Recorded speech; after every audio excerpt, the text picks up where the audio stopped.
Oke, langsung aja ya Pak Ustadz. Oh minum dulu tuh Pak Ustadz kesini. Gak usah istirahat.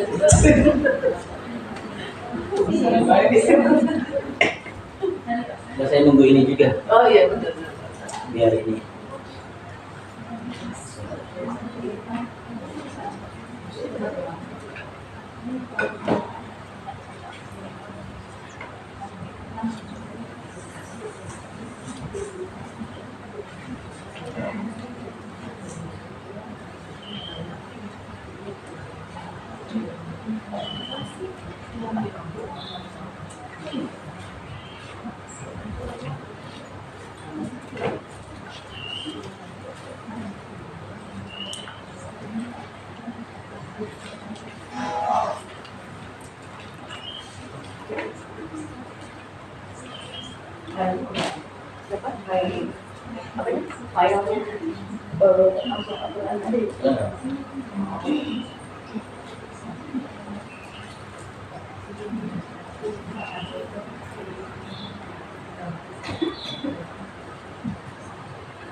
Baik, selanjutnya kita akan menyimak penjelasan materi tafsir surah Abasa ayat 11 sampai dengan 23 pada Ustaz Dr. Haji Ahmadi Usman MA. Kami persilakan.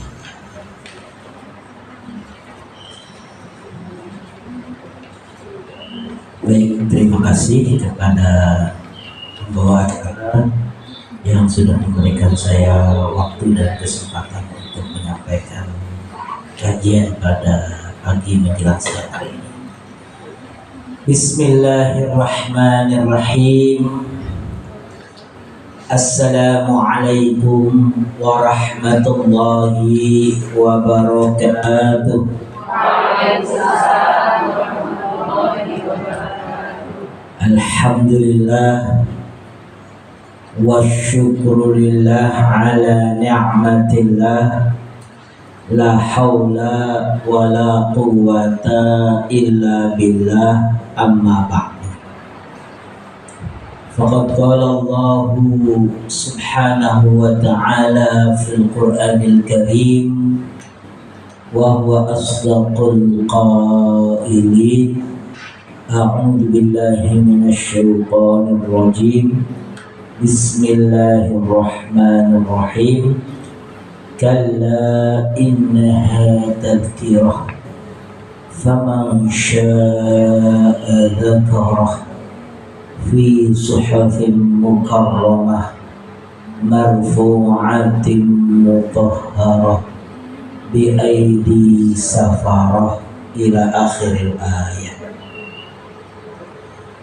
Yang mudah-mudahan Allah Subhanahu wa Ta'ala muliakan para pengurus yayasan Sahabat Quran dan seluruh asatiz dan ustazah yang mudah-mudahan senantiasa istiqomah di jalan Allah Subhanahu wa Ta'ala.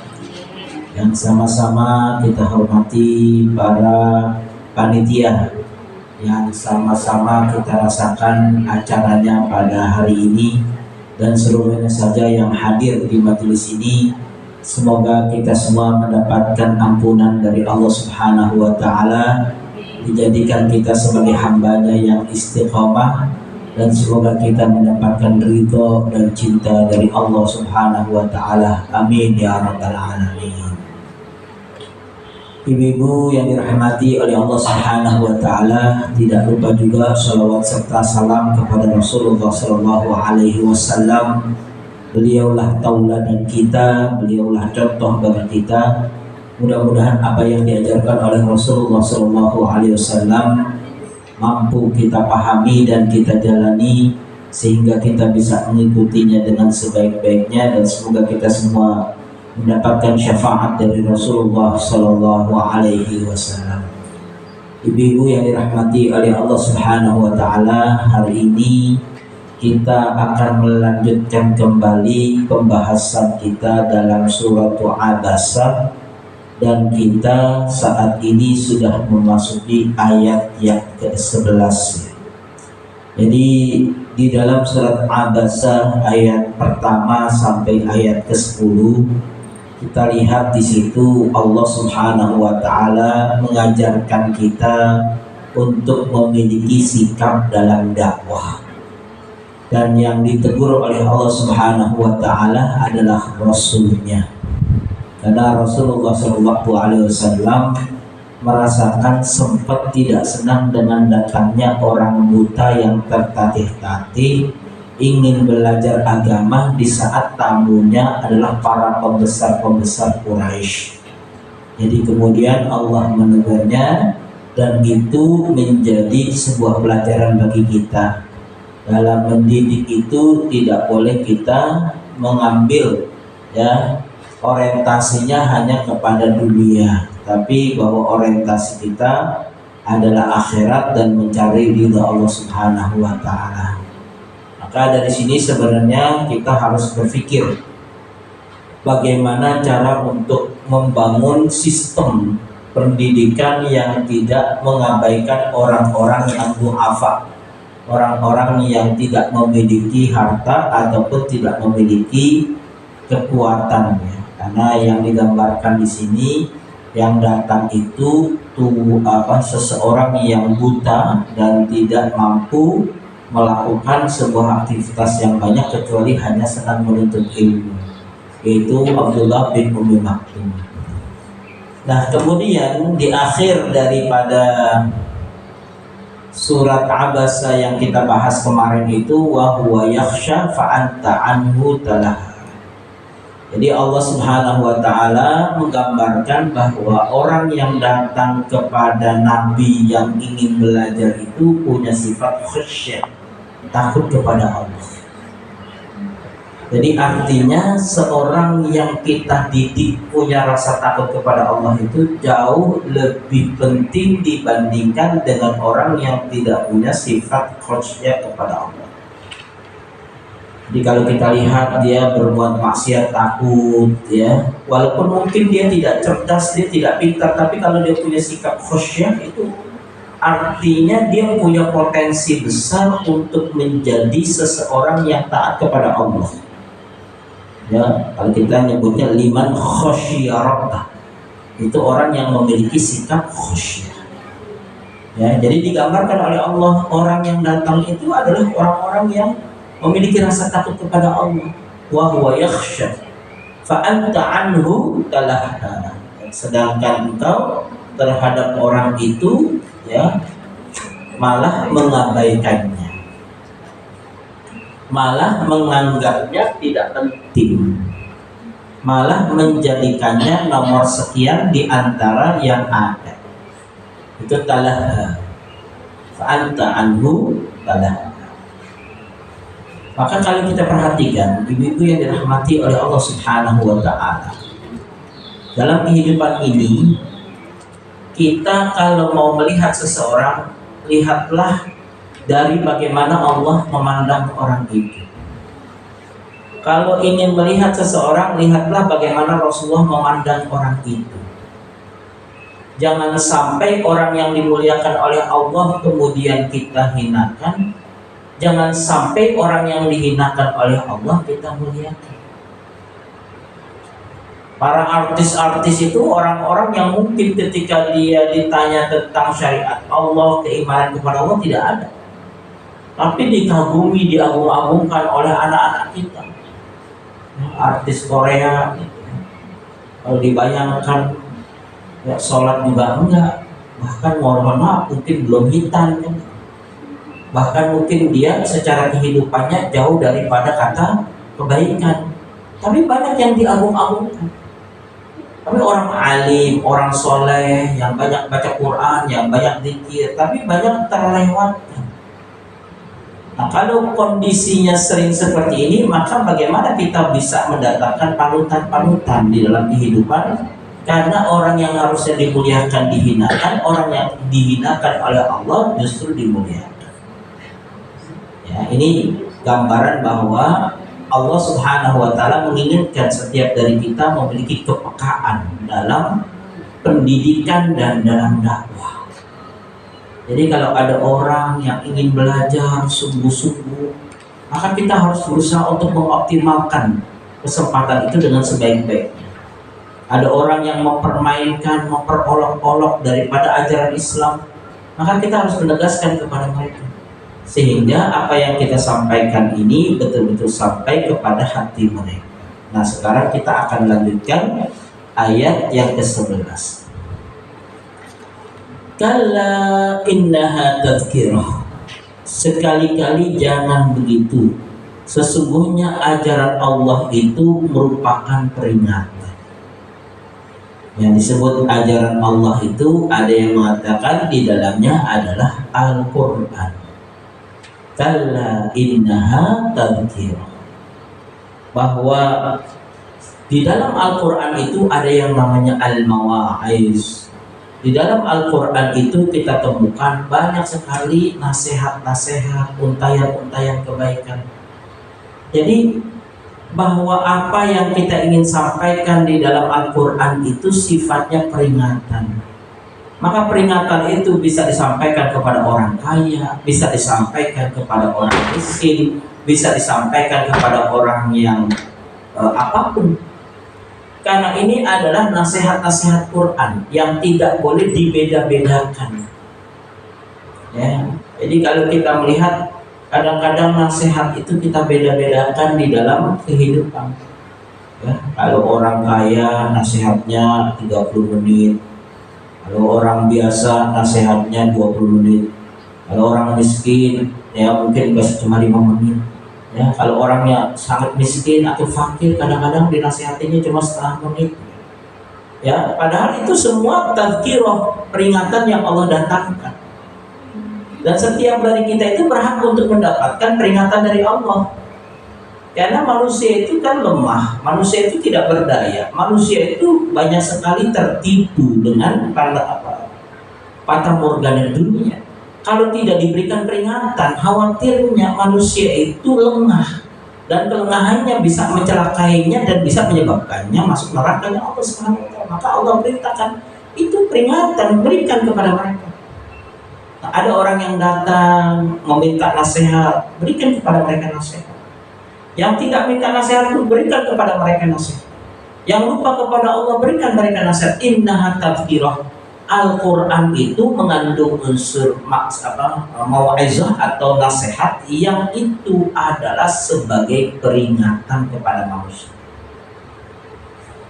Kita yang sering mendapatkan peringatan saja masih belum tentu yakin bahwa kita bisa masuk surga sedemikian mudahnya. Artinya masuk surga tanpa hisab, itu kadang-kadang kita masih. Yang sudah mendapatkan peringatan setiap hari dari ayat-ayat Al-Quran, yang mengambil nasihat dari ayat Al-Quran saja, kadang-kadang ulama kita itu lebih banyak nangisnya dibandingkan dengan kita. Nah, ada orang yang kemudian dia layak untuk diberikan peringatan tentang bahayanya api neraka, tapi kemudian tidak diberikan kepada mereka. Nah, ini juga merupakan gambaran bahwa jangan sampai kita terlewati memberikan nasihat-nasihat yang sumbernya dari Al-Quran. Kalla innaha tadhkirah. Jadi yang disebut tadhkirah itu adalah sabilun min asbabi tadhkiril khair. Tadhkirah itu adalah sebuah cara untuk mengajak seseorang bisa berbuat kebaikan. Itu tadhkirah. Sabilun ala tadhkiril khair, mengingatkan seseorang untuk bisa berbuat kebaikan. Jadi kalau kita lihat di dalam hidup kita, sebenarnya kita ini melihat diri kita lebih banyak berbuat baiknya atau buruknya. Coba kita hitung. Dari pagi sampai sore banyakkan kebaikannya, banyakkan keburukan. Kalau kita merasa sama atau draw ya, badru, kadang saya maksiat, kadang saya berbuat kebaikan, kadang-kadang saya lupa, kadang-kadang saya nggak lupa. Maka pada saat itu kita pun masih butuh tazkirah di dalam hati kita, agar jangan sampai menjadi lupa. Kalau lupa cuma masalah kunci, lupa masak kemudian jadi gosong, itu mah ruginya sedikit. Ya, lagi masak, ya masaknya masak daging, sampai udah kering lontang itu dagingnya sudah sampai hitam, ya. Sedemikian rupa, ya kerugiannya paling 1,5 kilo dari daging. Tapi kalau lupa sholat, lupa ibadah, lupa zikir, lupa tilawah, ini kerugiannya sangat dahsyat. Maka artinya bahwa Al-Quran ini datang sebagai tadzkirah untuk mengingatkan kepada kita semua hal yang kita lakukan, apakah ada unsur kebaikan di dalamnya. Kita biasanya saking rutinnya, kadang-kadang sudah tidak lagi memperhatikan hal-hal yang sederhana. Ibu nih contohnya rutin sholat, kadang-kadang kita sudah lewat itu, kadang-kadang ada yang nggak baca, ada yang lewat, ada yang lupaan karena saking sering. Tapi kalau sekali-sekali kita melihat ada anak kecil belajar sholat, kita perhati detail sekali. Sujud kamu tuh bacanya kurang-kurang. Nah, gitu. Ya, terus kemudian dia bilang sami Allah, kamu harus baca setelah ini apa? Kita detail kalau seandainya urusannya kepada orang lain. Tapi kadang-kadang untuk diri kita sendiri, ya wudhunya juga tidak sempurna, sholatnya juga tidak sempurna. Maka Al-Quran ini datang memberikan peringatan kepada kita bahwa jangan sampai di dalam kehidupan kita ini banyak hal-hal yang menjadikan kita lupa. Apalagi lupa dalam dakwah. Ya, karena ini kan ayatnya berkaitan dengan dakwah. Nabi menyampaikan dakwahnya kepada Abdullah bin Umi Maktum. Ya, jadi seorang yang buta diberikan nasihat, diberikan anjuran-anjuran yang berasal dari Al-Quran. Pertanyaannya Ibu rahimahullah, dalam kehidupan kita ini berapa kali atau berapa ayat yang sudah kita sampaikan kepada mereka sebagai peringatan hidup? Kalau kita lihat ya, orang-orang Arab itu, saya punya teman tuh kadang-kadang suka diskusi. Jadi diskusi itu kayak ayat Quran itu sambung menyambung, sahut bersahutan. Afala tatadzakkar ayat Allah subhanahu wa ta'ala yaqul innal ladzina qalu tsumma. Terus kemudian dia mengatakan, la ana laysa bi hadhil ayat alladhi aqsaduhu hiya suratul mujadalah wa qala ta'ala. Jadi itu kalau orang-orang itu bicaranya masya Allah. Saya temukan ada teman saya, satu dari Turki, satu dari Afgan, satu dari mana-mana gitu. Kalau kita lagi diskusi itu yang keluar ayat. Ya, jadi ketika dia bilang orang yang sukses itu gimana? Kalau menurut aku orang yang sukses itu bunyinya adalah innal ladzina qalu rabbuna Allah. Kemudian kata teman saya satu lagi, nah, azunnu al-falah fi qouli ta'ala min surati al-imran. Yaqulu ta'ala faman zuhziha 'anil nar wa udkhila al-jannata faqad faz. Terus teman saya yang satu lagi bilang, bal azunnu anna al-falah yani haula alladziina yuqalu fi surati an-naba inna lil muttaqina mafaza hadaika wa a'naba. Jadi kalau itu nyambung. Nah sebenarnya ini tadzkirah kan, dia mengingatkan kita dengan ayat ini, dia mengingatkan kita dengan ayat ini, sehingga kadang-kadang kita termangu sendiri lama, ngomongnya cuma 5 menit, mikirnya sampai setengah jam. Ayat yang dia ungkapkan kita mikirin, dia mikirin ayat yang kita ungkapkan. Nah, sampai di akhir dia mengatakan wallahu a'lam bissawab. Masyaallah.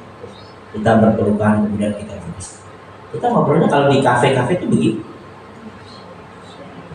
Ya, kalau sekarang anak-anak di kafe kira-kira yang diomongin apa kira-kira? Jadi, masya Allah, indah sekali. Itu masa-masa dulu waktu saya masih kuliah ya. Jadi kita tidak dinasihati dengan kata-kata, tapi dinasihati dengan ayat-ayat. Cuma kan kita harus paham ayat apa ini. Ketika dia bilang ana ahtasib an al-yawm fihi fitnah katsira. Saya merasakan hari ini fitnah banyak sekali. Terus kemudian teman saya mengatakan, ya, ala inna fil fitnati.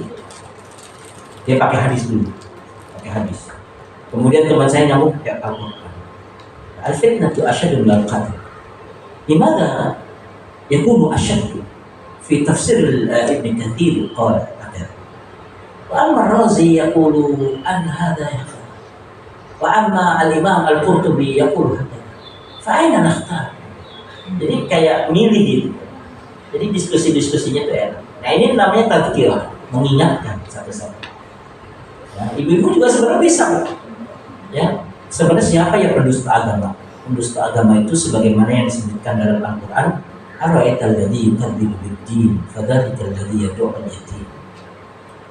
Saya sepakat dengan kamu, tapi ada juga orang yang mendustakan agama itu adalah orang-orang yang selalu mengatakan sesuatu tapi dia sendiri melakukan dan mengerjakan. Dia melarang tapi dia mengerjakan. Kemudian surat As-Saff, kabura maqtan inda Allahi an taqulu ma la taf'alun. Kemudian yang ketiga mengatakan lagi, yang aku pikir orang yang mendustakan agama itu adalah orang-orang yang selalu melakukan perbuatan-perbuatan yang merugikan orang lain. Nah, kemudian disampaikan hadis, atadruna manil muflis. Jadi bisa juga sebenarnya, tapi itu harus punya hafalan dan punya pengetahuan. Kalla innaha tadzkirah. Al-Quran itu menjadi peringatan kalau kita memahami. Makanya kemudian kita tadabburi ini Bu, biar kita paham isi dari kandungan Al-Quran yang terlanjur sudah kita hafal dan sudah kita paham. Jadi kita menambahkan hazanah-hazanah pemahaman kita. Kalla innaha tadzkirah tadi Bu ya. Jadi tadzkirah itu adalah sebuah cara untuk mengingatkan kita akan kebaikan. Jadi Al-Quran itu mengajak kita untuk berbuat kebaikan.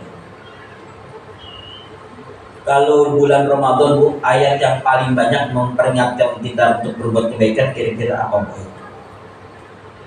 Ya ayyuhalladzina amanu kutiba alaikumusiyam. Tahu ya Bu ya? Sekarang kalau datang bulan Zulhijjah, ayatnya apa?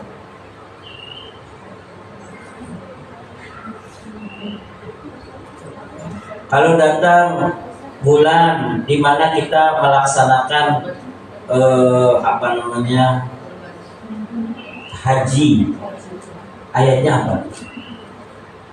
Artinya bahwa setiap kegiatan hidup kita itu ada ayat yang mengingatkan kita. Menyembelih kurban, surat As-Saffat, di mana dijelaskan tentang bagaimana Nabi Ibrahim menyembelih putranya. Ya, ketika Nabi Ibrahim membawa putranya dan putranya sudah terbaring di atas batu, kemudian Nabi Ibrahim mengeluarkan pisau dan kemudian menyembelihnya. Saat itu sang anak melihat bahwa sembelihannya tidak mengeluarkan darah, kemudian dia mengatakan ini dan sebagainya, sampai pada akhirnya Allah mendatangkan bidibhin azim, sebuah domba besar yang menjadi pengganti daripada kurban. Jadi sebenarnya setiap event itu ada nasihatnya. Masalahnya kita hafal ayatnya tidak tahu maksud. Maka kita perlu untuk mentadabburinya sehingga setiap ayat itu hidup di dalam kehidupan. Kalau tentang Ashrul Awakhir atau Ashrul Awail itu disebutkan tentunya di dalam surat Al-Fajr, wal fajri walayalin ashr. Itu ada yang mengatakan itu bukan hanya 10 malam terakhir, tapi juga 10 malam pertama dari bulan Dzulhijjah dan sebagainya. Jadi kalau kita lihat banyak sekali penjelasan ulama. Kita lanjutkan lagi. Faman syaa'a dzakara. Dituruninnya sini aja ya. Oke. Siapa yang menghendaki tentulah akan memperhatikannya. Artinya barang siapa yang ingin mendapatkan sesuatu kebaikan di dalam hidupnya, biasanya dia memperhatikannya. Ibu ini pengen sekali mendapatkan kemampuan membaca Quran dengan baik. Maka biasanya ibu perhatiin gimana caranya bisa baca Quran dengan baik. Ada seseorang yang ingin anaknya menjadi pemain bola. Dari sejak kecil anak itu sudah dibelikan baju bola, sepatu bola, dikursuskan bola, diajak teman-temannya yang suka pemain bola. Lama-lama dia menjadi pemain bola unggul. Faman syaa dzakara, kalau ada orang yang menginginkan agar dia mendapatkan hidayah dari Allah, maka dia akan mendapatkan itu. Faman syaa dzakara, siapa yang menghendaki tentulah akan memperhatikan. Jadi di sini kalau kita lihat adalah bahwa sejauh mana keinginan kita untuk mendapatkan kebaikan itu.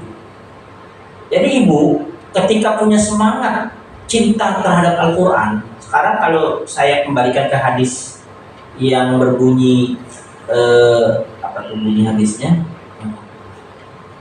Ya'ti yaumal qiyamati iqra'ul Qur'an fa innahu ya'ti yaumal qiyamati syafi'an li ashabi.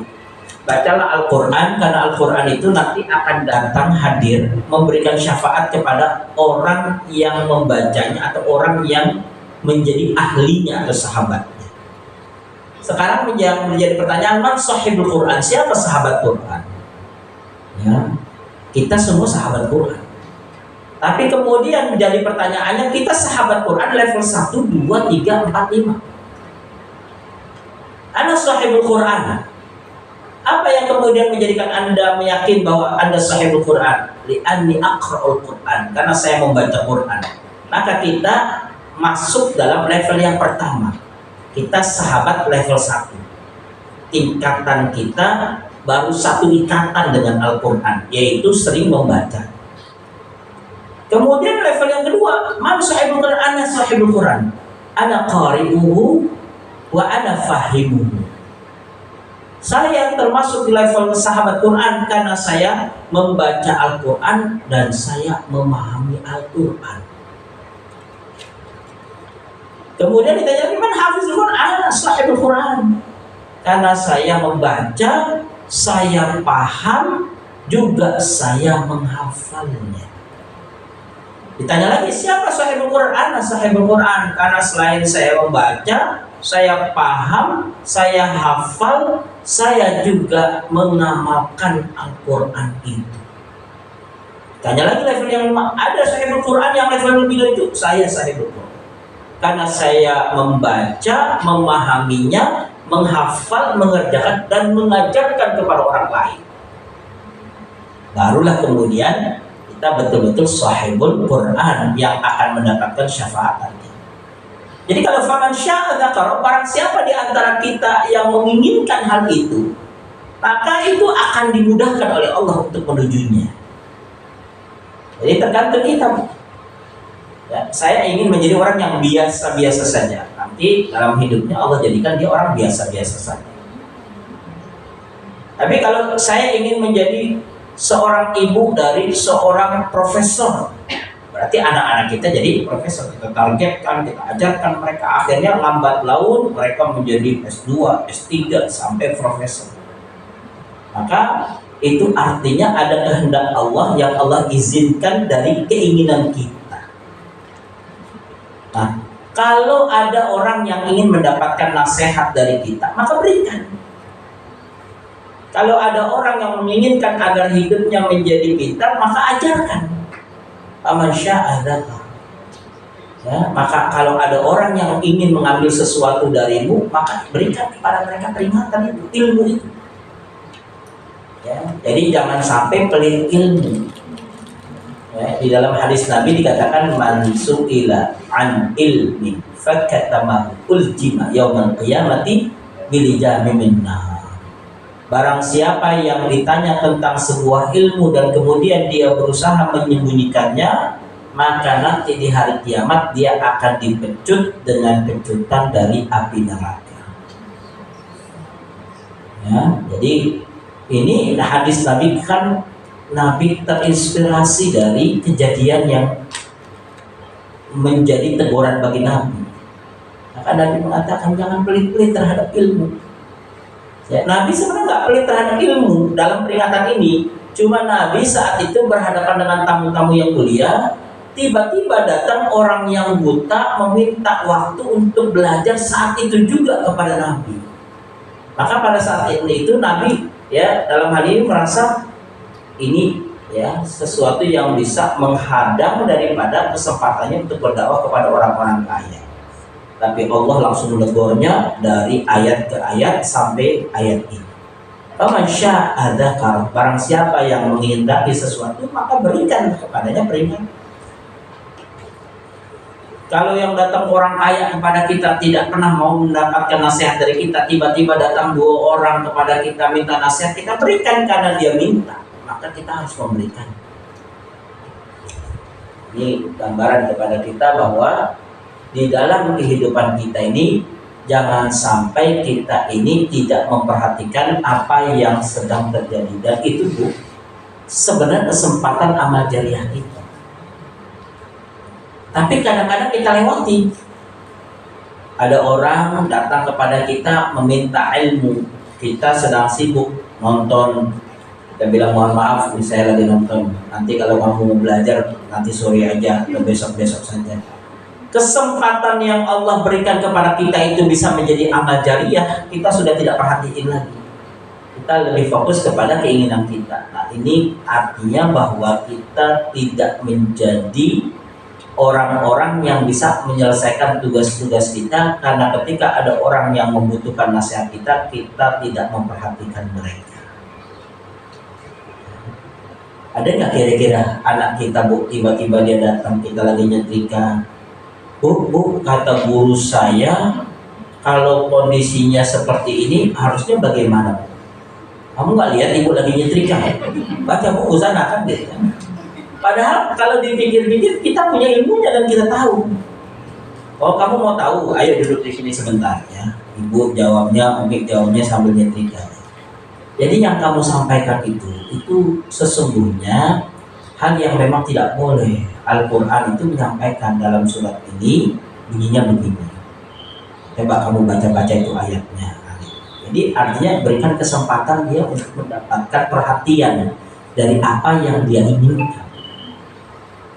Karena kalau Abdullah bin Umi Maktum datang kemudian Nabi menolaknya, khawatirnya besok-besok dia nggak mau belajar lagi. Faman syaa'a dzakara, kalau ada yang menginginkan ya, menghendaki tentulah akan memperhatikan. Nah, ini gambaran bagi kita semua ibu-ibu yang dirahmati oleh Allah Subhanahu wa taala, bahwa siapapun yang punya keinginan dan motivasi seberat apapun pasti Allah akan mudahkan. Kalau kita memperhatikan ayat-ayat Allah Subhanahu wa ta'ala. Nah, dari mana kita bisa menemukan itu semua? Nasihat, kebaikan-kebaikan, sumbernya itu dari mana? Ya. Kalau kita lihat fi suhufim mukarramah, itu terdapat di dalam suhuf-suhuf yang dimuliakan oleh Allah. Ya, jadi yang disebut suhuf-suhuf itu sebenarnya lembaran-lembaran yang ada di tangan para malaikat. Ya. Jadi malaikat-malaikat itu sebenarnya memegang suhuf-suhuf, di mana suhuf-suhuf ini kemudian diarahkan kepada Nabi, dan kemudian Nabi melahirkan dan mewariskannya kepada para ulama. Fi suhufin mukarramah, di dalam suhuf-suhuf yang Allah Subhanahu wa ta'ala muliakan. Kalau Allah Subhanahu wa ta'ala sudah menjelaskan kepada kita bahwa kalau mau sukses itu, maka kita bisa menemukan titik jalannya dan caranya di dalam Al-Quran. Kalau kita ingin menjadi orang yang bahagia, maka carilah cara untuk mendapatkan kebahagiaan itu di dalam Al-Quran. Kalau kita ingin menjadi penghuni surganya Allah, carilah cara untuk menjadi penghuninya di dalam Al-Quran. Al-Quran ini fi suhufin mukarramah, berada dalam lembaran-lembaran yang Allah muliakan, yang dulu terjaga dan sampai hari ini pun nilai dan bacaannya masih Allah Subhanahu wa taala menjaga. Kenapa? Karena apa yang disimpan di dalam alam, ya, yang kita sebut dengan bukan Sidratul Muntaha, Lauhul Mahfuz, ya, itu ada yang di depan kita. Jadi catatan-catatan itu ada di Lauhul Mahfuz, tapi sudah dituliskan dan sudah bisa kita lihat bentuknya. Ini adalah ayat-ayat. Artinya bahwa tidak ada perbedaan antara yang Allah ajarkan dan Allah sampaikan dan disimpan di Lauhul Mahfuz dengan apa yang diajarkan oleh Nabi di dalam mushaf-mushaf kita. Dan ini tetap masuk kategori Suhufil Mukarramah, yaitu lembaran-lembaran yang mendapatkan kemuliaan, mulianya pada nilai ajaran. Kemudian selanjutnya,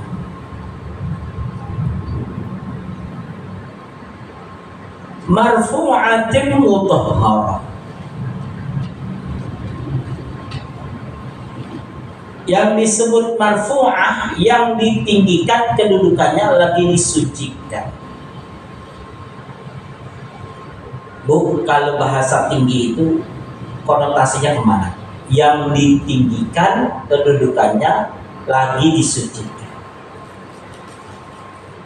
Jadi yang disebut sesuatu yang tinggi itu adalah sesuatu yang berharga. Sesuatu yang berharga itu adalah sesuatu yang ada nilainya. Dan sesuatu yang ada nilainya, maka dia akan memberikan akibat selanjutnya dengan akibat yang baik, yang sangat baik. Itu namanya marfu'ah. Jadi kalau kita lihat tuh ya, ibu punya emas 1 batang, 1 kilogram. Setelah itu ditukar dengan kapas 1 engkel. Kemudian ibu dibilang, Bu, ibu mau tukar enggak emas 1 batang ibu itu yang 1 kilo dengan saya punya kapas 1 engkel atau 1 truk? Pertanyaannya, ibu kira-kira pilihnya yang mana? Ibu pilih emas. Kenapa emas? Karena laha qimah, karena dia punya harga. Harganya itu semakin besar, semakin banyak yang ingin. Kalau kapas dibagi-bagi, belum tentu semuanya mau. Kalau emas yang batangan, ibu Muhammad bahasanya dikopek-kopek kecil, petahin terus ibu bagi-bagi, masih mau nggak? Ada yang dapat 2 gram, ada yang dapat 5 gram, ada pecah-pecahin. Tapi kalau kapas yang mau ambil sekarung, belum tentu. Kenapa ada benda yang orang semuanya mau, ada benda yang semua orang belum tentu mau? Karena benda yang orang itu mau, biasanya benda itu berharga. Nah, Al-Quran ini adalah kitab suci yang dia memiliki harga yang sangat tinggi, sehingga tingginya harga itu tidak disebutkan dengan angka, tapi disebutkan dengan sifat yang marfu'ah. Makanya di sini bahwa fi suhufil mukarramah, suhuf yang mulia, marfu'ah, yang tinggi nilainya. Kalau Allah Subhanahu wa taala sudah menyebutkan ini, maka pertanyaannya, Bu, mana lebih mahal antara Al-Qur'an dengan harta? Antara Al-Quran dengan emas, antara Al-Quran dengan lain sebagainya, maka Al-Quran pasti lebih tinggi dari semua itu. Karena emas itu belum tentu bisa menyelamatkan kita, tapi ayat-ayat Al-Quran bisa menyelamatkan kita. Kalau kita nih, Bu, lagi dalam perjalanan di tengah gurun, kemudian setelah itu kita sudah dalam kondisi sakaratul maut, contohnya.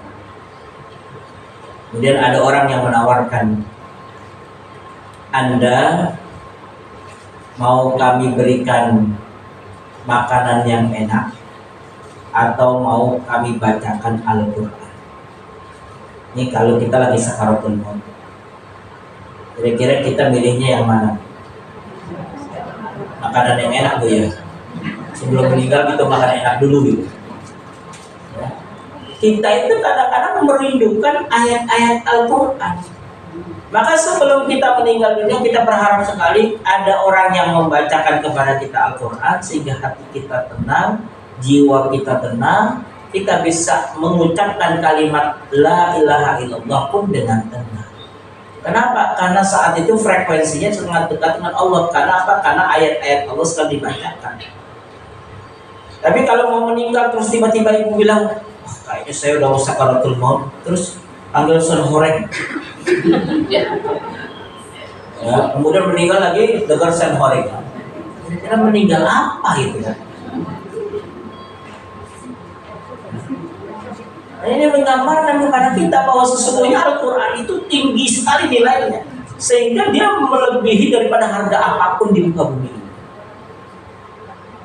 Nah, Al-Quran yang sangat tinggi, sangat mulia ini kadang-kadang oleh manusia dianggap biasa dan diremehkan. Ibu mencari harta nggak seperti ibu belajar Quran alif bata. Di sini kan ibu dulu waktu belum bisa baca Quran, belajar dari huruf hijaiyah terus sampai tahsin, terus sampai bisa baca Quran. Kalau ibu hitung-hitung kira-kira waktu ibu pakai untuk belajar Quran itu dengan ibu mencari harta, mungkin bisa jadi kalau ibu pakai buat mencari harta, harta ibu sudah banyak. Tapi ibu habiskan, ibu sita untuk membaca Quran. Kalau kita melihat ketenangan hati kita, kenyamanan kita, itu harganya lebih mahal lagi. Artinya bahwa ketika kita memberikan waktu kita untuk bagaimana memahami Al-Quran atau membaca Quran atau menghafal Quran, maka itu adalah waktu yang paling berharga karena kita berinteraksi dengan yang sangat tinggi dan berharga.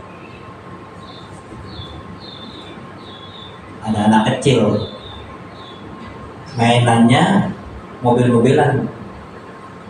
Mobil-mobilannya itu terbuat dari emas, Bu. Main mobil-mobilan, main batok-batokan gitu ibu ya. Tapi dengan ada anak kecil yang mainnya cacing, mainnya itu contohnya Bu ya. Orang akan mengatakan, Bang, ini orang kaya ini, mainannya ini adalah emas. Ya, kalau ini mah tampang orang-orang biasa ini, mainannya cacing, mainannya cuma kotoran dan contohnya. Dan sama seperti kita. Kita hidup kita ini banyak interaksi dengan Quran, tahsin, tajwid, tartil dan sebagainya, menghafal. Dibandingkan dengan orang-orang yang setiap hari kerjanya itu pekerjaan yang nggak jelas, hanya maksiat, dosa ditumpuk-tumpuk sedemikian rupa. Maka artinya apa, Bu? Artinya bahwa ketika Allah mengatakan Al-Quran itu sebuah nasihat yang sangat mulia dan di dalamnya Al-Quran itu memiliki nilai-nilai yang sangat tinggi. Ketika kita berada dalam circle atau lingkungan itu, berarti kita sedang memuliakan diri kita, kita sedang meninggikan hati dan jiwa kita untuk bisa taat dan tunduk kepada Allah. Kalau kira-kira kita selama belajar Quran berapa sehari, seminggu berapa kali? Seminggu sekali. Hari apa kalau ibu? Macam-macam ya. Hari Senin, Selasa gitu ya, macam-macam. Ibu dengan sekali saja belajar Al-Quran dan kemudian ibu membacanya, hati ibu sudah setenang ini, walaupun banyak hutang. Coba kalau ibu lebih sering lagi, akan lebih tenang lagi. Kalau seandainya kita ingin mencoba, coba saja. Tentunya sebulan, 2 bulan gak bersentuhan dengan Quran, gersang buat. kerjaannya marah, emosi nggak terkendali. Ditanya sama suami, itu apa sih kurangnya? Udah dikasih uang, bahkan bulan ini lebih banyak, tapi kok kerjanya marah-marah. Karena sebenarnya hati itu rindu terhadap kebaikan. Kenapa? Karena Al-Quran itu marfu'ah, Al-Quran itu tinggi. Al-Quran itu sesuatu yang sangat-sangat dibutuhkan. Makanya dia marfu'ah karena dia tinggi. Nah, kebutuhan kita terhadap Al-Quran itu sangat tinggi. Ketika kita tidak menggunakan hati kita, jiwa kita untuk berinteraksi dengan Quran, maka kemudian ada kegelisahan di dalamnya.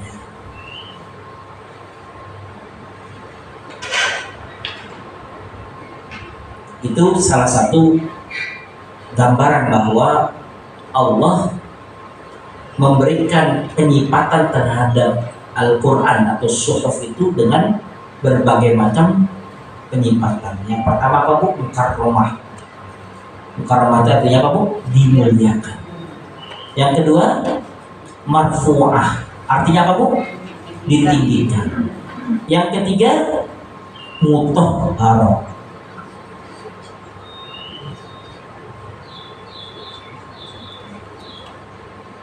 Ya Bu ya, marfu'atin mutahharah. Jadi kalau Ibu baca dari atas, fi suhufim mukarramah marfu'atin mutahharah, itu semua, Bu, sifatnya super eksklusif.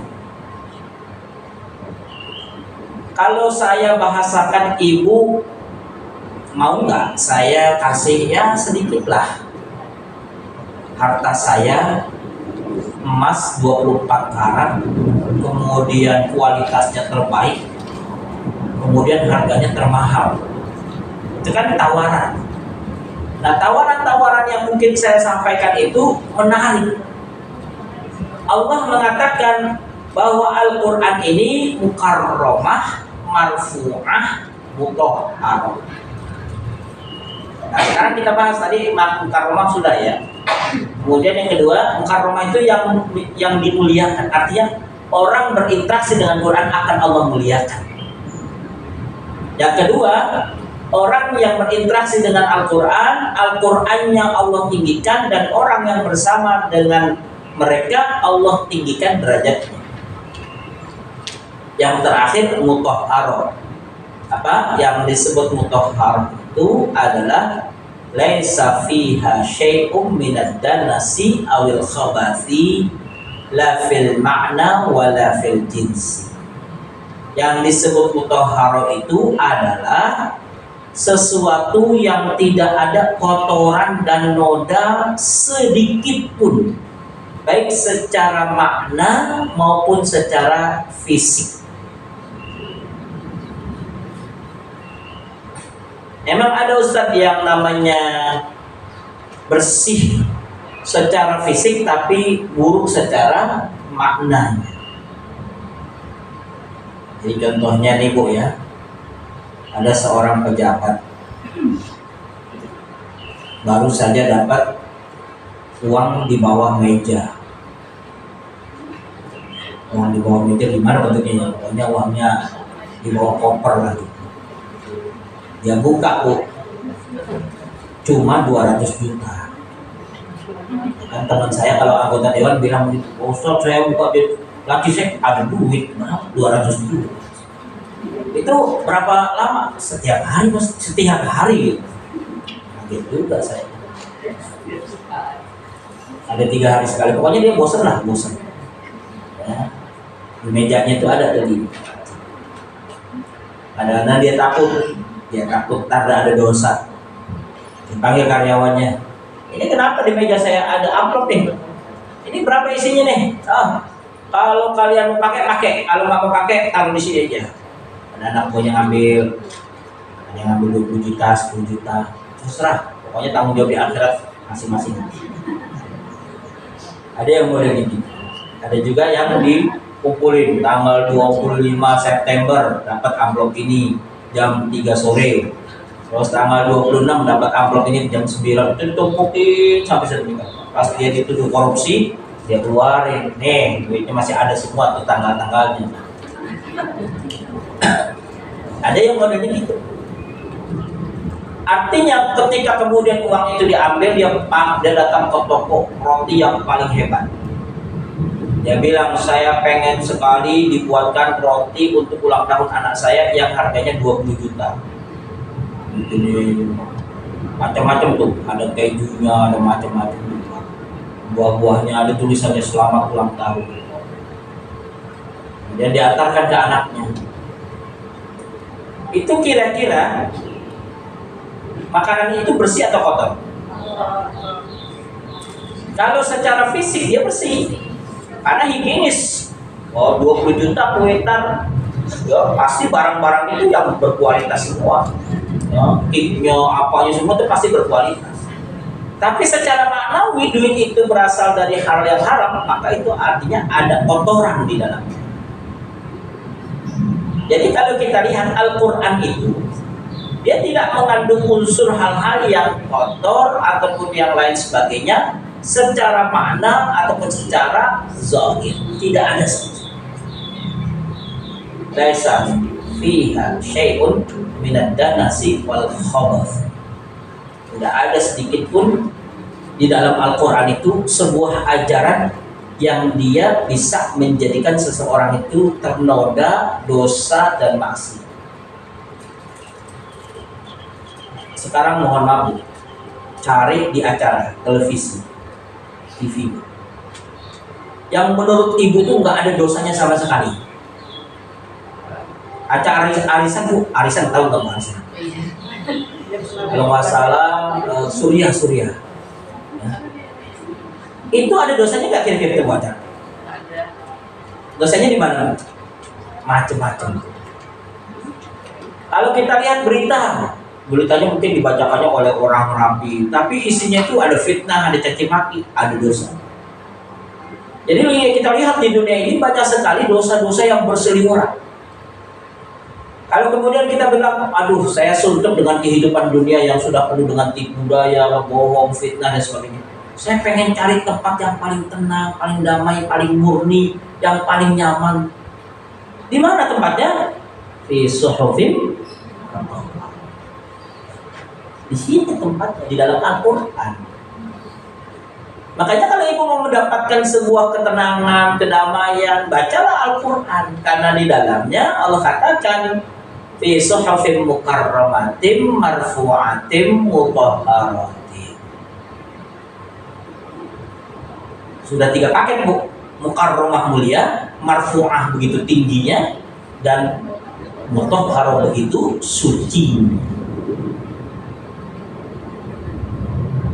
Maka kalau kita lihat banyak di antara kita yang menghilangkan kesempatan untuk menjadi orang mulia, menjadi orang yang tinggi dalam artian derajatnya di sisi Allah, dan juga suci dari dosa-dosa.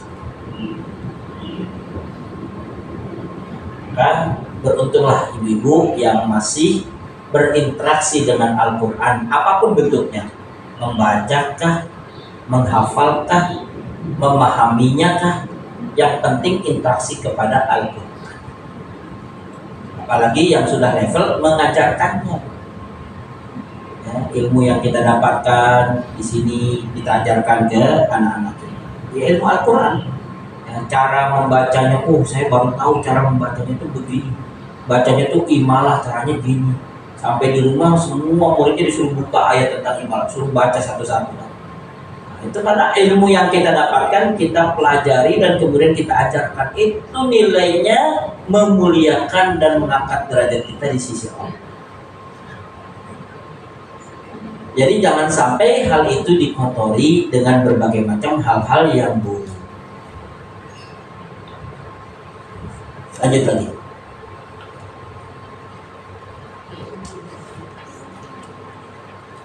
Apa bu? Bi aidi safar,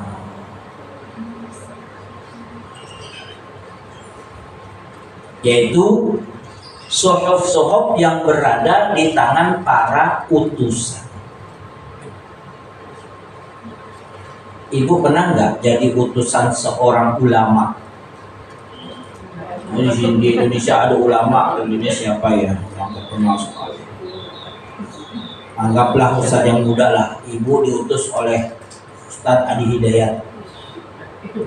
Ibu saya utus khusus untuk memberikan hadiah umroh kepada salah satu peserta pengajian BSQ.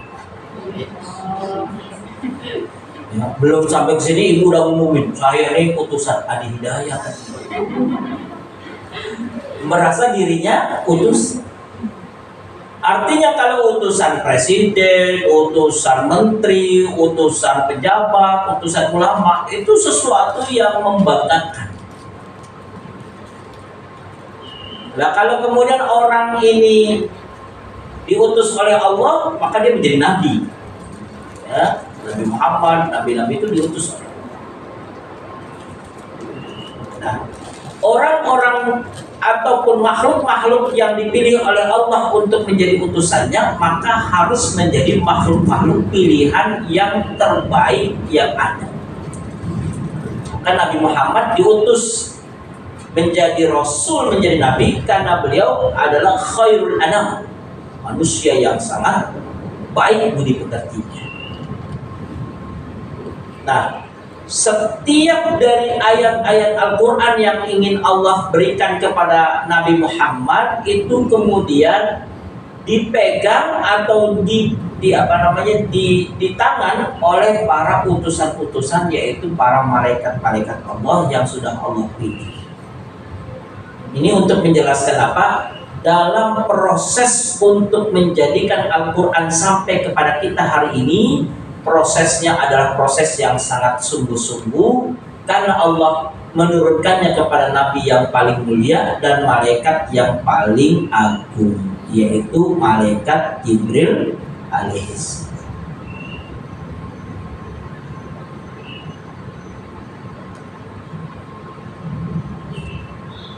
Jadi kalau kita lihat bahwa orang-orang yang hatinya itu sampai Al-Quran kita baca hatinya sama, itu ada malaikat-malaikat yang mengantarkan. Maka kadang-kadang ibu kalau lagi baca Quran, tiba-tiba hati ibu menggemuruh, bergetar, menangis. Itu artinya malaikat itu sedang membawa kebaikan Al-Quran itu untuk ibu. Jangankan untuk yang membaca ya. Ketika kita lagi sholat, mendengar seorang imam membaca Al-Quran, kemudian ada rasa kayak, kalau bahasa kita tuh kayak merinding gitu ya Bu, terus kemudian kita sampai menangis, padahal kita tidak paham ayat yang kita baca itu, karena disitulah malaikat sedang mengirimkan sesuatu yang baik untuk hati kita. Jadi artinya bahwa malaikat-malaikat ini ditugaskan oleh Allah untuk mengantarkan Al-Quran ke dalam hati-hati dari hambanya yang Allah inginkan dan Allah kehendaki. Di dalam hadis Rasulullah SAW disampaikan, Bu, al-mahiru bil Quran ma'as safaratil kiramil bararah. Orang yang mahir di dalam membaca ataupun memahami Al-Quran, maka dia bersama dengan malaikat-malaikat yang menjadi utusan Allah yang sangat mulia. Jadi orang-orang yang bersama dengan Quran itu Allah muliakan, diberikan kepadanya kedekatan dengan para safarah al-kiramil bararah, utusan-utusan. Kalau Nabi kan kita sudah paham Bu sejarahnya ya. Nabi itu sampai dicintai oleh malaikat Jibril, sampai sedemikian rupa sampai akhir wafatnya Rasul itu malaikat Jibril tetap menemani. Tapi setelah Rasulullah wafat, kan ayat ini kan ditebarkan kepada para sahabat. Sahabat menebarkannya lagi kepada tabi'in, tabi'in kepada tabi'in, salafus sholihin, dan kemudian sampai kepada kita. Setiap dari ayat-ayat Al-Quran yang kemudian kita baca, itu ketika Allah senang dengan apa yang kita lakukan, Allah akan kirimkan yang namanya as-safarah al-kiramil bararah, malaikat-malaikat yang mulia.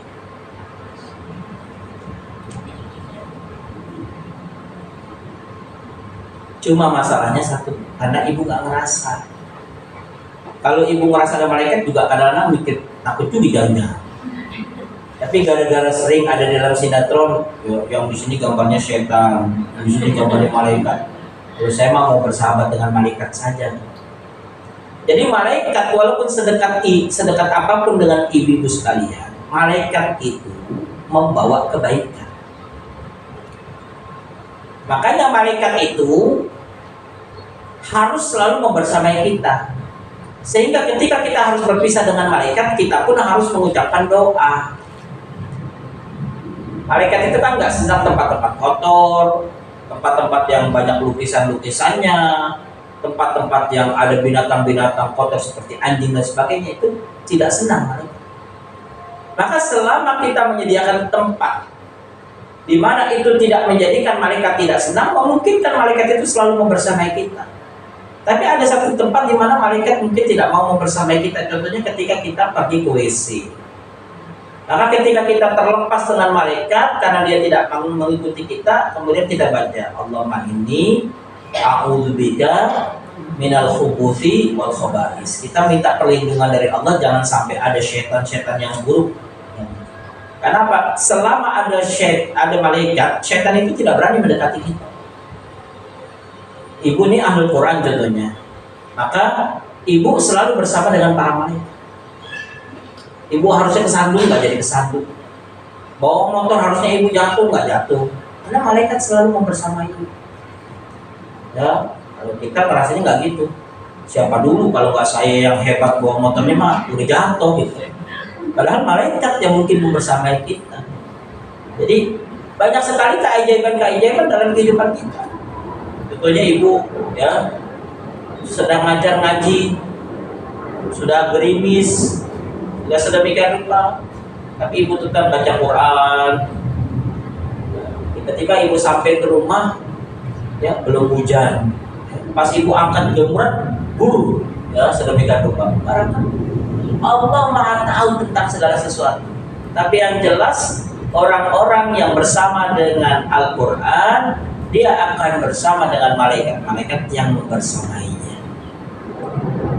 Ini yang disebut al-mahiru bil Quran ma'as safaratil kiramil barrah. Orang yang memiliki keahlian atau kedekatan dengan Al-Quran secara khusus, mereka akan selalu dibersamai oleh malaikat-malaikat yang mulia.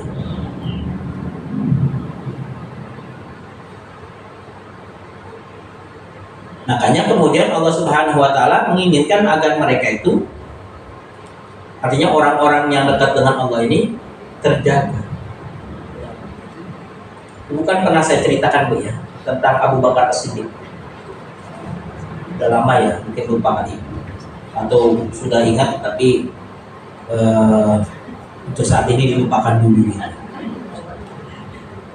Jadi ketika Rasulullah duduk dengan Abu Bakar As-Siddiq, saat itu kan Rasulullah melihat Abu Bakar As-Siddiq sedang dicaci maki. Rasulullah lihat sahabatnya senyum aja. Abu Bakar sedang dimarahi, beliau senyum. Abu Bakar As-Siddiq melihat Rasulullah tersenyum, dia berpikir apa yang menyebabkan Rasulullah senyum. Padahal dia sedang dihina. Yang kedua kali Abu Bakar dihina, Rasulullah melihat Abu Bakar tidak beranjak dari situ dan tidak marah, Rasulullah cuma senyum. Yang ketiga kali sudah terpancing emosinya Abu Bakar As-Siddiq. Saat itu kemudian apa yang terjadi? Saat itu ketika Abu Bakar As-Siddiq membalas daripada caci makian orang itu, Rasulullah meninggalkannya. Setelah Rasulullah meninggalkannya, Abu Bakar As-Siddiq terdiam di tempat. Ada apa ya dengan Rasul? Tadi waktu pertama saya dicaci maki, beliau senyum. Yang kedua ketika saya dicaci maki, saya tidak marah, beliau senyum. Ketika saya dicaci maki, saya balas, beliau meninggalkan saya. Ada apa ini? Dikejarlah Rasul. Tanya ya Muhammad, apa yang menjadikan alasan kenapa ketika aku dihina, yang pertama kau senyum, yang kedua kau senyum, yang ketiga kau lari? Kata Rasulullah, wahai Abu Bakar, sesungguhnya ketika kita sedang duduk berdua, aku melihat banyak sekali malaikat mengelilingi kita. Malaikat itu banyak sekali mengelilingi kita. Maka ketika aku dihina dan dicaci maki yang pertama kali, aku melihat malaikat-malaikat itu masih bersama dengan kita. Ketika kau dicaci maki yang kedua kali, kau diam, aku masih melihat malaikat-malaikat itu masih bersama dengan kita. Tapi ketika aku melihat bahwa ketiga kalinya engkau emosi, aku melihat bahwa malaikat-malaikat itu sudah meninggalkan dirimu, maka aku khawatir terjadi sesuatu yang buruk, aku pun meninggalkan kamu. Itu karena kelebihan Rasulullah bisa melihat malaikat ada di sekeliling beliau. Jadi Rasulullah punya kelebihan itu, tapi Rasulullah menyampaikannya ke kita.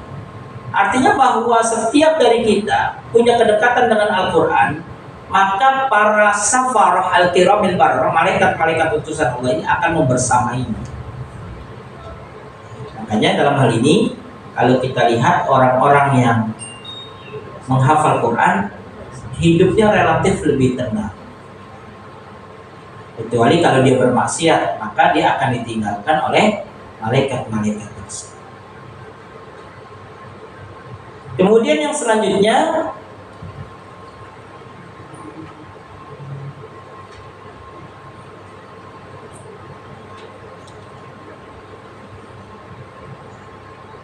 tadi udah belum ya? Kiramim barrah. Malaikat yang tadi digambarkan adalah malaikat yang penuh dengan kebaikan. Ternyata malaikat ini juga membawa nilai-nilai kemuliaan, baroroh, dan memiliki budi yang sangat baik, memiliki akhlak yang sangat baik. Kalau Allah Subhanahu wa Ta'ala sudah memberikan kepada kita malaikat menemani kita, itu berarti Allah sudah memberikan kepada kita pengakuan bahwa kita ini memang hamba-hambanya yang layak untuk dibersamai dengan para malaikat.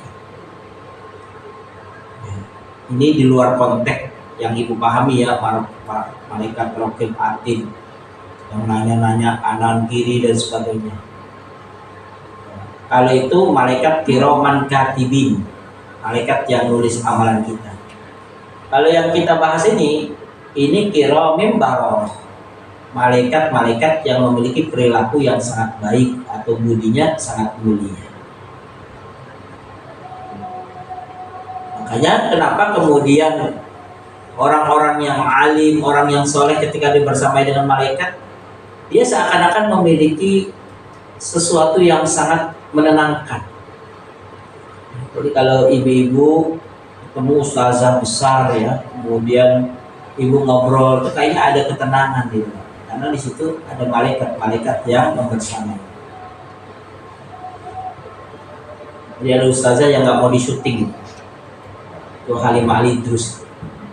Ya kalau lagi mau ceramah dia bilang jangan ada yang foto saya. Kalau suara saya boleh dari keluarin, tapi kalau foto saya jangan. Orangnya kecil, orang Betawi, tapi sebenarnya bukan orang Betawi juga ya, orang Arab kan. Tapi memang kalau kita lihat orangnya sederhana sekali. Cuma kalau kemudian dia menyampaikan sesuatu, kadang-kadang ada suasananya. Saya tidak mengatakan bahwa hanya 1-2 orang. Orang yang dia punya kedekatan dengan Quran, maka secara sikap hidupnya itu akan jauh lebih baik karena dia mendapatkan perlindungan dari Allah dengan didatangkannya malaikat-malaikat yang penuh kemuliaan. Jadi kalau kita lihat di sini, kiramim barrah adalah malaikat-malaikat yang selalu berupaya untuk mengarahkan kita untuk taat kepada Allah Subhanahu wa Ta'ala. Jadi hembusan-hembusan ibu untuk selalu berbuat kebaikan itu ada.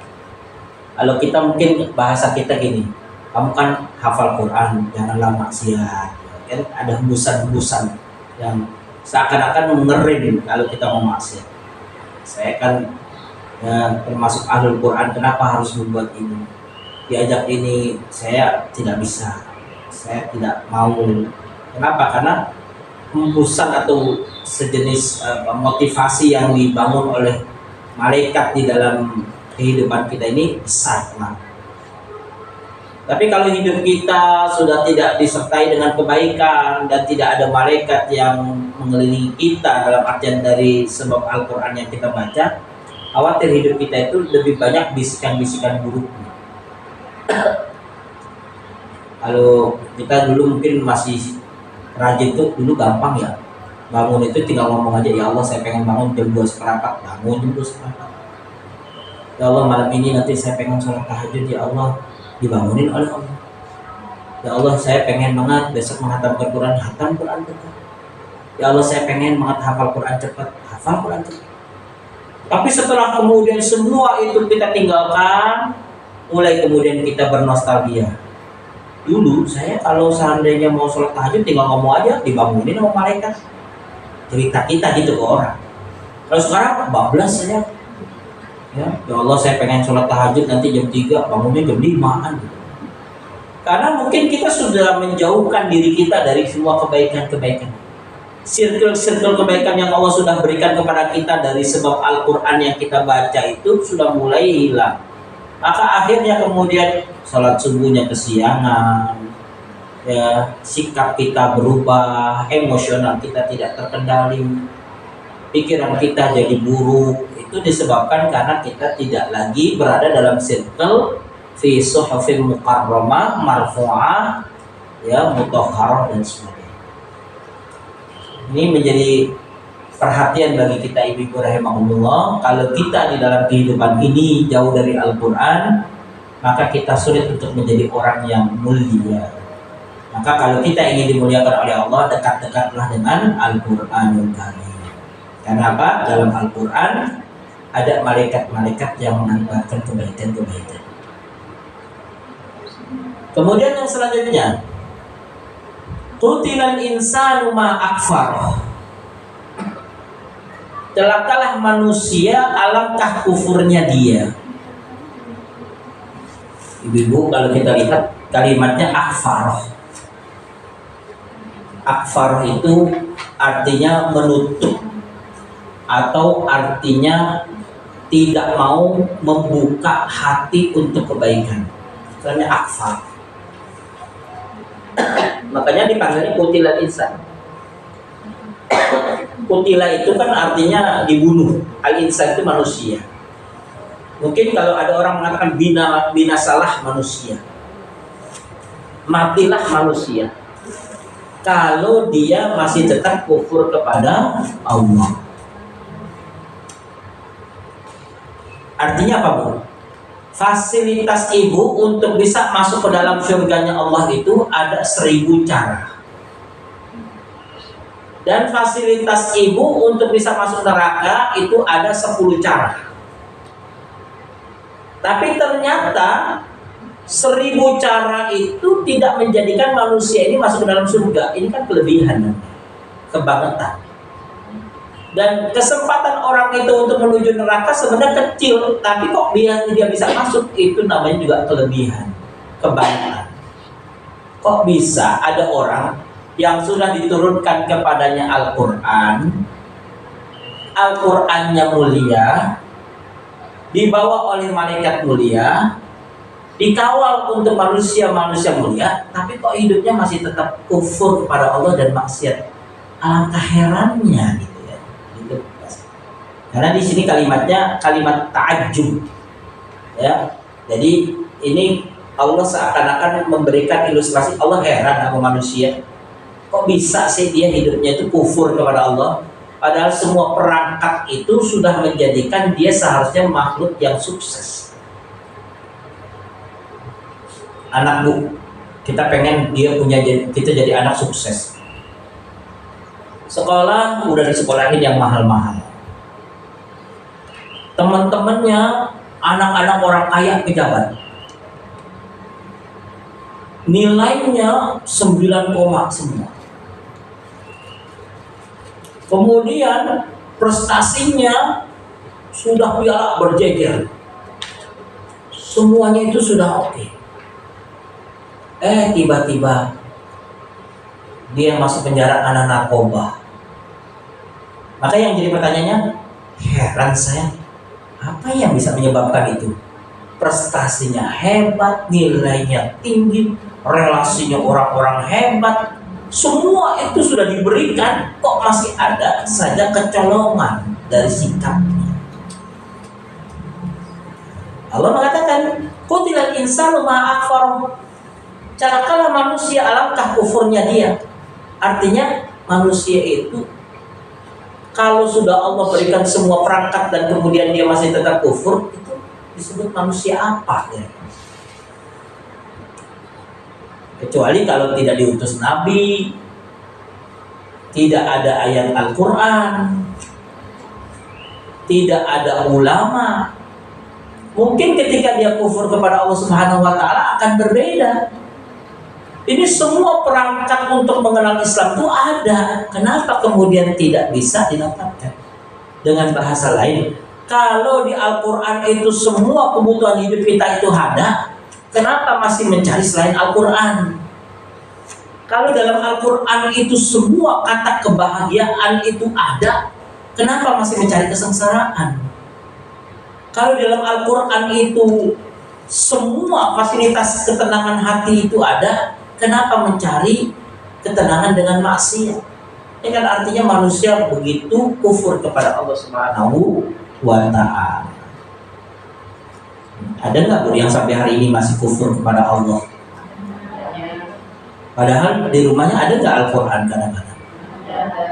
Ya, di lingkungannya ada Al-Quran, ada orang yang baca Quran. Kadang-kadang speaker juga setiap pagi atau sore ada yang baca Quran. Tapi tetap saja hatinya itu sudah kufur. Mau dibilang apa Bu? Ya, apalagi tentunya kadang-kadang mohon maaf ada aja selitan satu gitu. Ada seorang ulama, ya, ibunya orang yang soleha, anaknya 6, sukses-sukses, ada yang jadi ini, jadi itu, macam-macam. Satu jadi preman. Jadi kita dari mana itu perangkat itu terjadi? Nah inilah gambaran bahwa sesungguhnya manusia itu kadang-kadang suka melakukan sesuatu yang merugikan dirinya sendiri. Qutilal insanu ma'akfara. Kita lanjutkan lagi. Min ayyi syai'in khalaqah. Maka kalau ada manusia yang kufur, diajak tadabbur. Tadabburnya apa? Bertanya tentang siapa dirinya. Di sini Allah mengatakan dari apakah dia menciptakannya. Jadi Allah menciptakan manusia itu sebenarnya dari apa? Agar kita sadar kita itu menjadi orang seperti sekarang ini karena Allah. Kalau kemudian kita sombong, maka yang menjadi pertanyaan apa yang menyebabkan kita kok bisa sombong? Padahal siapa yang menciptakan kita? Yang menciptakan kita adalah Allah. Maka ini harus menjadi pertanyaan kita. Min ayyi syai'in khalaqah. Dari apakah dia menciptakannya? Artinya Allah menciptakan kita itu dari sumber apa? Apa Allah menciptakan kita dari madu? Allah menciptakan kita dari apa? Kita harus melihat sebenarnya kita ini siapa. Maka kalau pertanyaannya seperti ini artinya bahwa Nabi Adam dengan seluruh anak keturunannya itu harus berusaha untuk melihat kenapa kemudian Allah masih bisa memberikan kepadanya kemuliaan. Itu karena sifat rahman-Nya Allah semata. Tapi tetap saja dibalas dengan berbagai macam kedustaan dan kemudian kemaksiatan. Ya, jadi Allah Subhanahu wa Ta'ala mengajak kepada kita, wahai manusia yang ingkar kepada Allah, wahai manusia yang sombong kepada Allah, kalian itu diciptakan oleh Allah itu dari apa?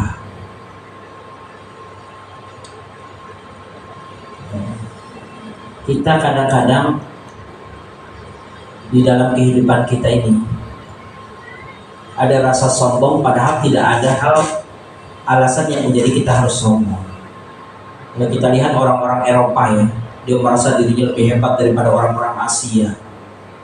Ya, orang-orang Arab merasa lebih hebat daripada orang-orang asing, atau orang-orang asing, orang Barat merasa lebih hebat daripada orang-orang Arab.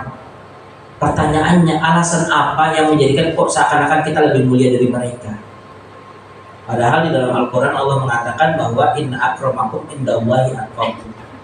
Yang menjadikan kita mulia itu bukan warna kulit, bukan jabatan dan sebagainya, tapi ketakwaan kita kepada Allah Subhanahu wa Ta'ala. Maka kita perlu menjawabnya. Apa jawabannya? Min ayyi syai'in khalaqah min nutfatin khalaqahu faqaddara. Dia menciptakan manusia dari setetes nutfah, langsung lalu menentukannya, artinya menentukan tetap takdir yang akan didapati. Jadi kita ini min nutfah, dari nutfah atau tetes, ya, nutfah itu air mani, ya, itu sperma. Jadi kalau kita perhatikan, Allah Subhanahu wa Ta'ala menciptakan kita itu dari sesuatu yang sederhana, dari sesuatu yang mungkin orang juga tidak mau untuk melihatnya dan sebagainya. Tapi kemudian hari ini kita bisa menjadi seperti ini karena Allah yang menjadikan kita bisa seperti ini. Kalau kemudian kita dari sejak pertama kali diciptakan oleh Allah sampai hari ini masih tetap kufur dan ingkar kepada Allah, ya, maka cukuplah dia menjadi manusia yang celaka ataupun menjadi manusia yang binas.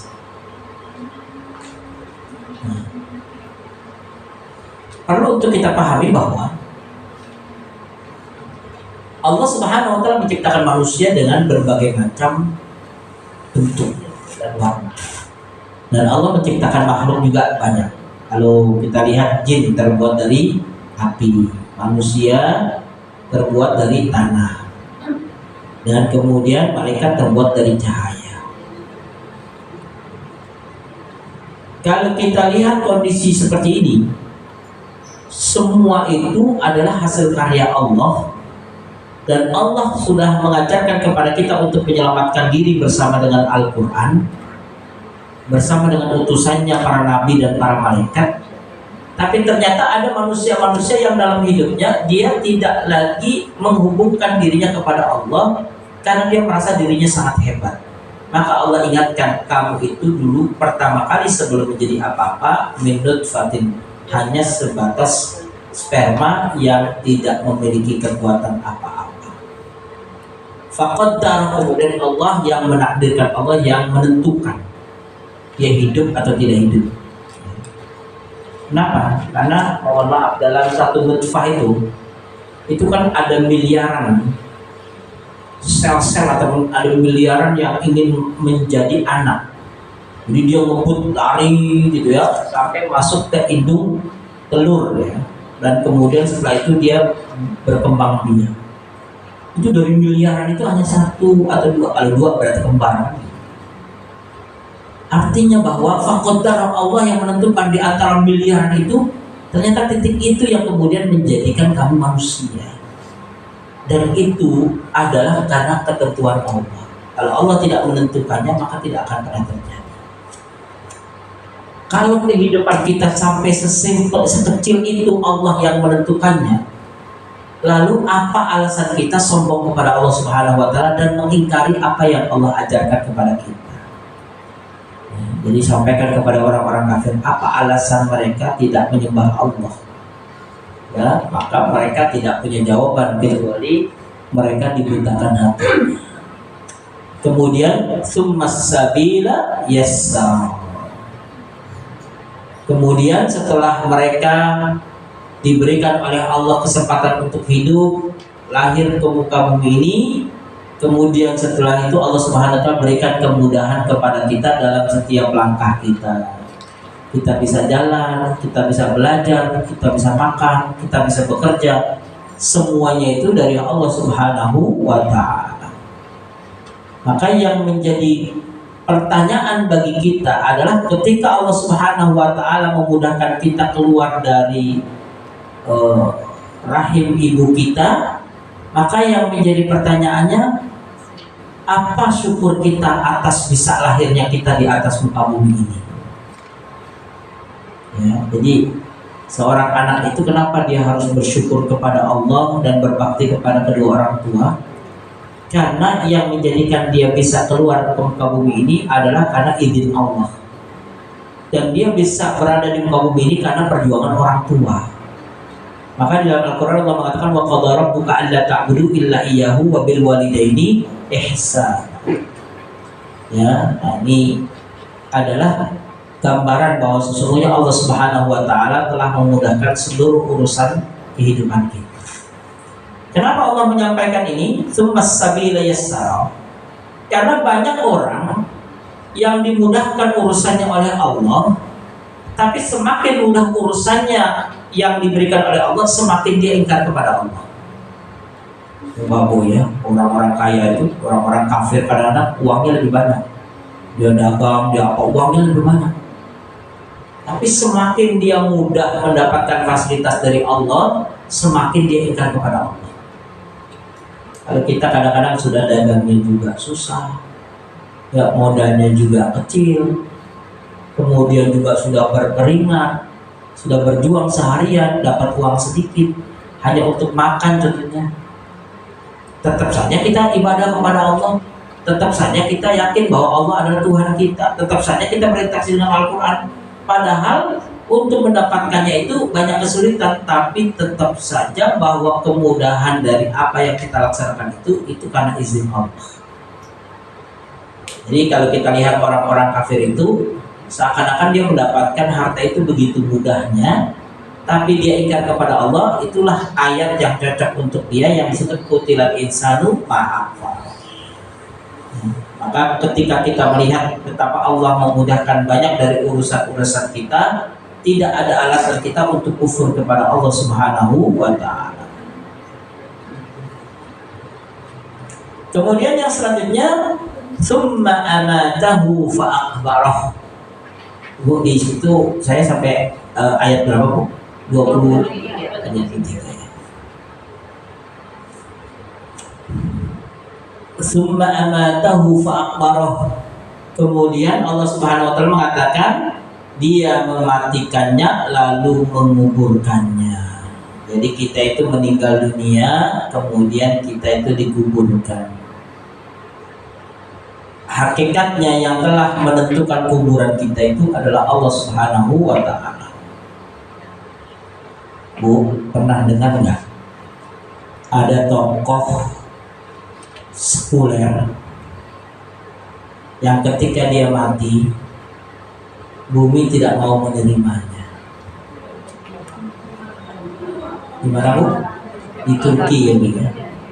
Di beberapa negara ada sebenarnya, cuma dia yang karena dia tokoh gitu ya. Jangankan gitu, di kampung-kampung kadang-kadang ada juga, Bu, orang yang tidak mau diterima oleh bumi. Kalau di kampung kan kadang-kadang agak galak juga, ditekuk aja tuh orang kan.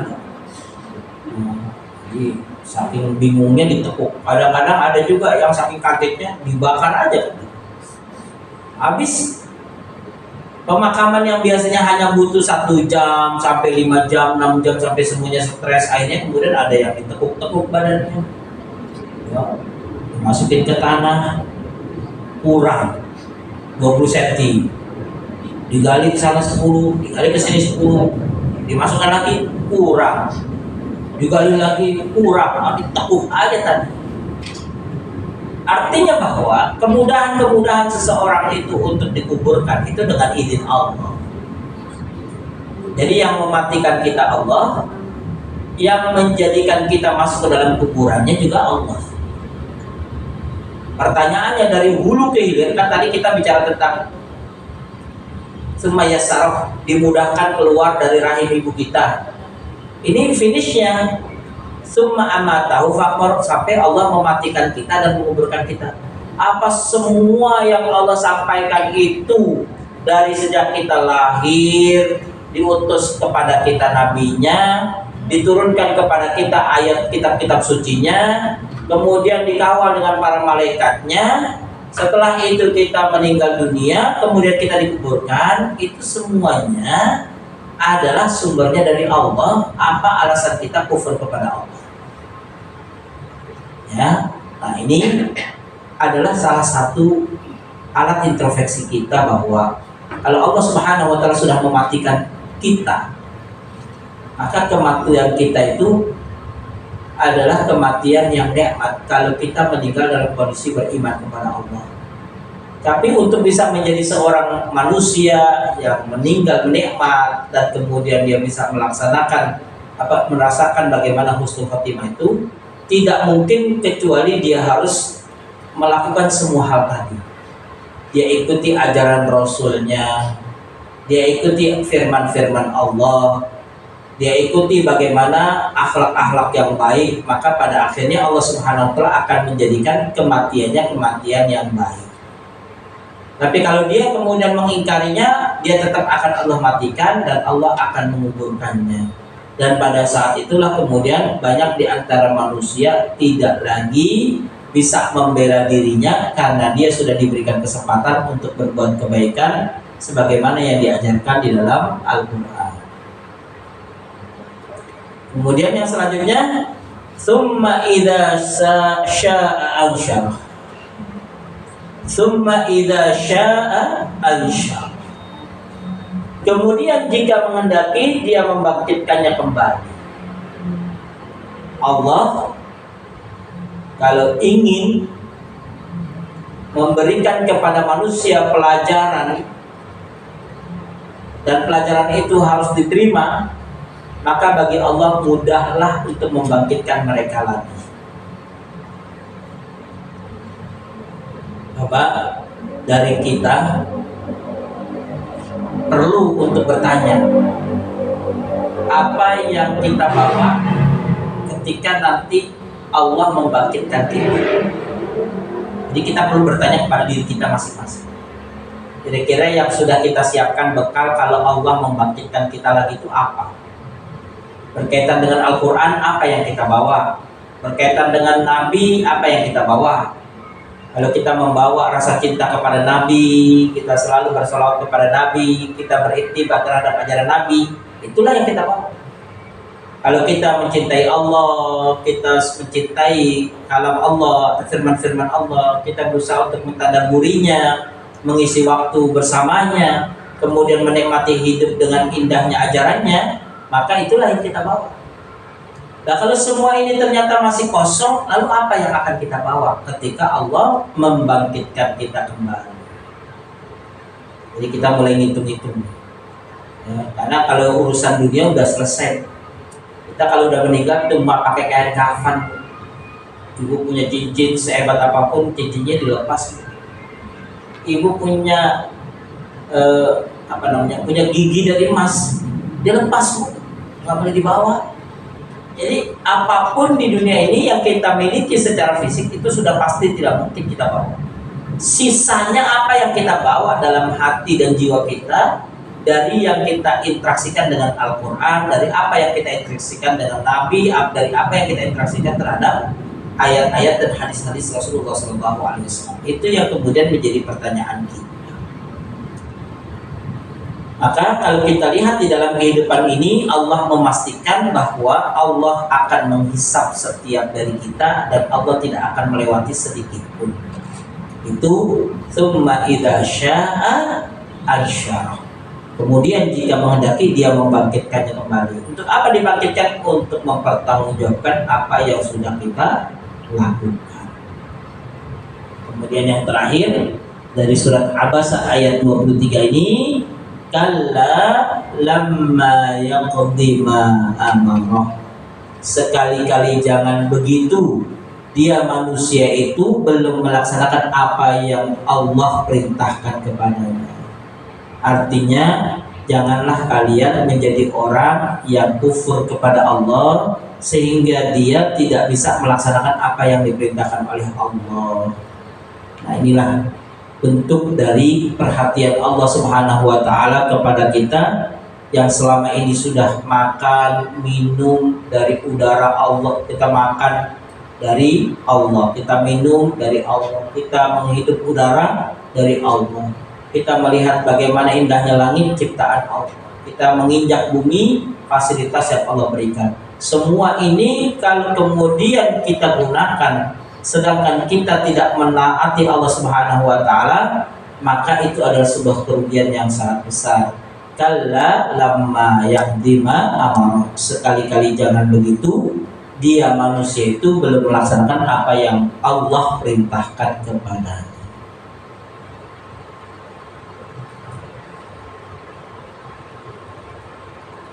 Dengan kata lain, Allah mengharapkan kita itu menjadi pendusta agama. Dengan kata lain, Allah mengharapkan kepada kita untuk kufur terhadap ajaran Allah. Dan dengan kata lain, Allah tidak membolehkan kita untuk kufur terhadap nikmat-nikmat Allah. yang perlu ada dalam diri kita adalah at-tadzkir bi ni'amillah. Ingatlah nikmat-nikmat yang telah Allah berikan kepada kita. Jadi dalam surat Abasa ini Allah mengajak kita untuk mengingat siapa diri kita mau kemana, dan siapa yang harus kita taati, serta apa yang harus kita persiapkan sebelum kematian datang. Barangkali itu yang bisa saya sampaikan pada kesempatan kali ini. Mudah-mudahan dari apa yang saya sampaikan singkat ini memberikan sebuah peringatan kepada kita untuk mempersiapkan diri yang selama ini masih berinteraksi setengah hati dengan Al-Quran. Coba untuk memaksimalkannya agar kita bisa mendapatkan ketenangan di dalamnya. Kalau kita setengah-setengah dan santai saja sudah merasakan kenikmatannya, apalagi kalau kita maksimalkan.